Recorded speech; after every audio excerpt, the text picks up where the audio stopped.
નમસ્કાર દર્શક મિત્રો, હું શીતલ મહેતા ન્યૂઝ ઓફ કચ્છમાં આપનું સ્વાગત છે। જોઈએ આજના સમાચાર। ભુજમાં જ્યુબિલી ગ્રાઉન્ડની બાજુમાં સર્જાયેલ બબાલના 4 પૈકી 2 આરોપી પકડીને આજે પોલીસે રીકન્સ્ટ્રક્શન કર્યું। લોકો જોવા માટે ઉમટી પડ્યા। ભુજમાં 15મી માર્ચના રોજ ફાઇનાન્સ કંપનીની લોનના નાણાંની ઉઘરાણી પ્રશ્ને યુવાન પર હુમલો કરી ફરાર થઈ ગયેલા 2 યુવાનોની ધરપકડ બાદ પોલીસે સરઘસ કાઢ્યું। ગઈ 15મી માર્ચના રોજ ભુજના જ્યુબિલી સર્કલ પાસે એક યુવાન પર ફાઇનાન્સ કંપનીના ઉઘરાણા મામલે હુમલો કરીને હત્યાનો પ્રયાસ કરી ફરાર થઈ ગયેલ ભુજ અને માધાપર રહેતા 4 જેટલા યુવાનો પૈકી 2 યુવાનોની રાજસ્થાન ખાતેથી ધરપકડ કરાયા બાદ ભુજ એ ડિવિઝન પોલીસ દ્વારા ઘટના સ્થળ પર રીકન્સ્ટ્રક્શન કરાયું હતું।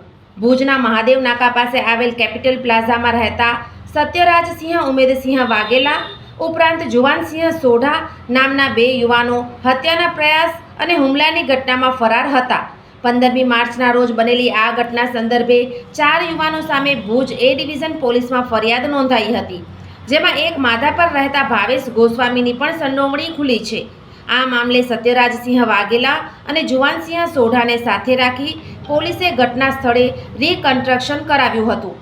પોલીસ દ્વારા બંને યુવાનોની ટ્રીટમેન્ટ બાદ સરઘસ નીકળતા આ બંને યુવાનોને જોવા લોકોના ટોળા ઉમટ્યા હતા, જેમની સરા જાહેર સરઘસ અને આખરી ટ્રીટમેન્ટ થતા લોકો જોવા ઉમટી પડ્યા હતા। સોફ Kutch power by Opal electronics, LG best shop, Vijaynagar road Bhuj, Rambag road Adipur. Power by KC jewellers, latest fashion ડિઝાઇનના ઓર્નામેન્ટ્સનો વિશ્વાસપાત્ર શોરૂમ, હોસ્પિટલ રોડ ભુજ। દર્શક મિત્રો, આજે તારીખ 26 એપ્રિલ 2025 આ હતા આજના સમાચાર। આવતીકાલે ફરી મળીશું, ત્યાં સુધી મને રજા આપશો। નમસ્કાર।